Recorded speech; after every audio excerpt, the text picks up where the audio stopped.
कि रामचंद्र बाबू ने पार्टी के लिए कार्यक्रम तय कर दिया और वो कार्यक्रम तय करने का अधिकार तो उनको है नहीं टेक्निकली। नीतीश कुमार जो मांग रहे हैं उससे इतर ये बात कह रहे हैं रामचंद्र बाबू।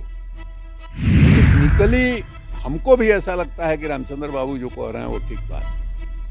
विशेष राज्य का दर्जा जो है मिलने वाला नहीं। विशेष राज्य का दर्जा नहीं मिलने वाला, आप क्या कीजिएगा उसके लिए? विशेष राज्य का दर्जा जो है मिलने वाला नहीं। विशेष राज्य का दर्जा नहीं मिलने वाला, आप क्या कीजिएगा उसके लिए? मांग हो रहा है, उधर से कहा जा रहा है, यहाँ संजय जायसवाल तक ने कह दिया कि नहीं साहब नहीं मिलने वाला है। देखिए, आरसीपी सिंह ने कल ऐलान किया है कि मुख्यमंत्री नीतीश कुमार का जन्मदिन है 1 मार्च को, और 1 मार्च से वो 1 साल तक कार्यक्रम चलाएंगे, घर घर तक लोगों तक जाएंगे और उनके साथ जो पार्टी के लोग हैं वो भी मौजूद रहेंगे। लेकिन जिस तरीके से राष्ट्रीय अध्यक्ष हैं ललन सिंह और एक तरफ आरसीपी सिंह, दोनों दो तरह की बातें कर रहे हैं।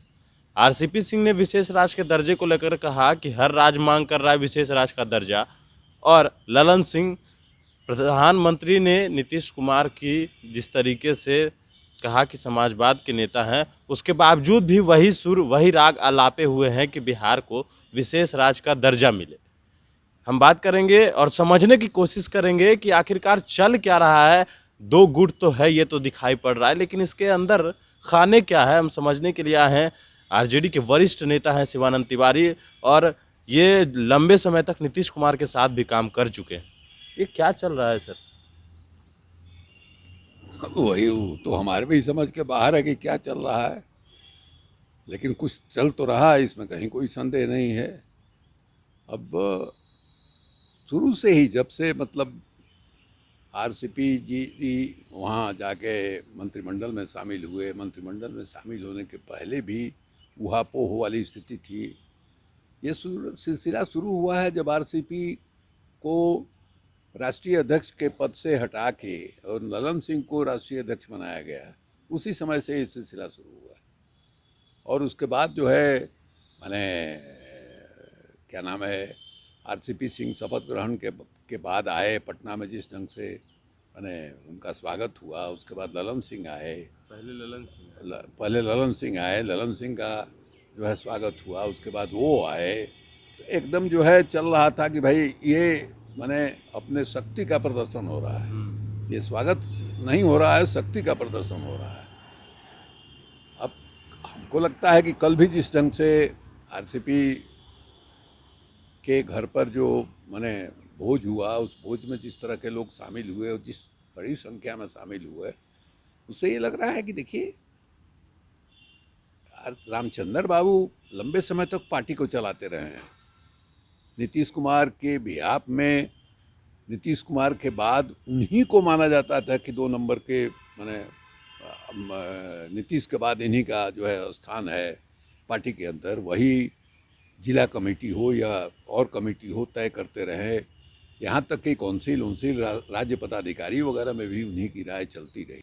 एक उनका फॉलोइंग तो बन ही गया है ना भाई, लंबे समय तक उन्होंने काम किया। मान लीजिए नीतीश कुमार के प्रिंसिपल सेक्रेटरी के रूप में ही काम किया, तो भी लोगों से तो मुलाकात उनकी बराबर होती रहती थी, तो एक रिश्ता तो बन ही जाता है। अब रिश्ता जो बनता है वो किस तरीके से बनता है? अब आप जो आ रहे हैं, लोगों से मिल रहे हैं, जुल रहे हैं, मिलने में कोई परहेज नहीं कर रहे हैं, प्रेम से मिल रहे हैं, उस आदमी को भी लग रहा है कि नहीं साहब ये हमको अहमियत दे रहे हैं, हमको वजन दे रहे हैं। कार्यकर्ताओं से कल घिरे हुए रहे आरसीपी। वही कह रहे हैं कि कार्यकर्ताओं से भी संबंध कैसे बनता है? आप जो है साहब बन करके बैठिएगा तब तो कार्यकर्ता से संबंध नहीं बनने वाला है। तो उन्होंने संबंध जो है विकसित किया है अपना, और वो साफ दिखाई दिया। जब वो आए तब भी दिखाई दिया, या बिहार में कहीं गए वहाँ भी दिखाई दिया, और कल जो पटना में आए वो दिखाई दिया। लेकिन सबसे बड़ी बात ये है, एक नई बात ये हुई है कि रामचंद्र बाबू ने पार्टी के लिए कार्यक्रम तय कर दिया, और वो कार्यक्रम तय करने का अधिकार तो उनको है नहीं टेक्निकली। अब कार्यक्रम जो तय किया वो कार्यक्रम ऐसा है कि जिसका कोई विरोध नहीं कर सकता है। वो नीतीश कुमार के जन्मदिन से यानी अगले जन्मदिन तक का कार्यक्रम उन्होंने तय किया। हर घर में जाना है, हर दरवाजे पर जाना है, और नीतीश कुमार का जो काम है ये लोगों से परिचित कराना है। तो ये अब देखना ये है कि पार्टी के जो राष्ट्रीय अध्यक्ष हैं, पार्टी के जो प्रांतीय अध्यक्ष हैं, वो कल जो उन्होंने कहा है उसके बारे में वो क्या कार्रवाई करते हैं, वो किस ढंग से इसको लेते हैं। जहाँ तक विशेष राज्य का सवाल है, विशेष राज्य का सवाल जो है ललन सिंह मांग रहे हों या विजय चौधरी मांग रहे हों, नीतीश कुमार खुद मांग रहे हैं ना भाई। नीतीश कुमार खुद मांग रहे हैं। विजेंद्र जी का जो पहला बयान आया था कि हम लोग मांगते मांगते नीतीश थक कुमार गए, मांग रहे हैं, नीतीश कुमार मांग रहे हैं, लेकिन बावजूद आरसीपी सिंह दूसरा बात बोल रहे उसके बाद ही ना वो बात आती। जो सवाल पूछ रहे हो तो ऑटोमेटिकली आता है। तो ये नीतीश कुमार मांग रहे हैं, तो नीतीश कुमार जो मांग रहे हैं उससे इतर ये बात कह रहे हैं रामचंद्र बाबू। इसका क्या मतलब है? इसको हम बहुत महत्वपूर्ण मानते हैं। टेक्निकली हमको भी ऐसा लगता है कि रामचंद्र बाबू जो कह रहे हैं वो ठीक बात है। विशेष राज्य का दर्जा जो है मिलने मिलने वाला नहीं है। विशेष राज्य का दर्जा जो है मिलने मिलने वाला नहीं है।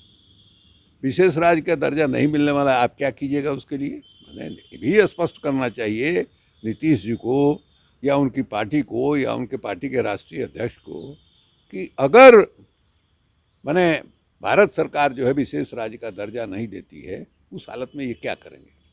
ऐसे ही अखबार में बयान देते रहेंगे या कार्यक्रम के स्तर पर उतरेंगे?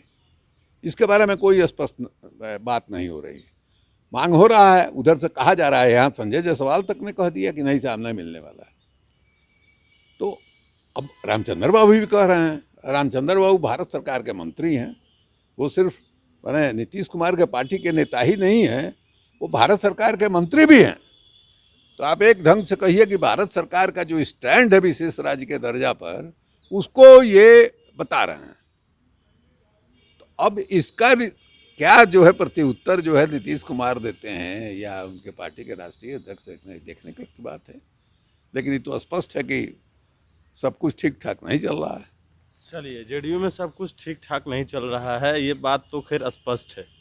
इन्होंने बताया कि किस तरीके से लगातार ललन सिंह कह रहे हैं, आरसीपी सिंह कह रहे हैं, नीतीश कुमार खुद कह रहे हैं, बावजूद विशेष राज्य का दर्जा मिलने वाला नहीं है। उसके लिए नीतीश कुमार क्या करेंगे, देखना होगा। बनीशपुर नेशन के साथ, नमस्कार।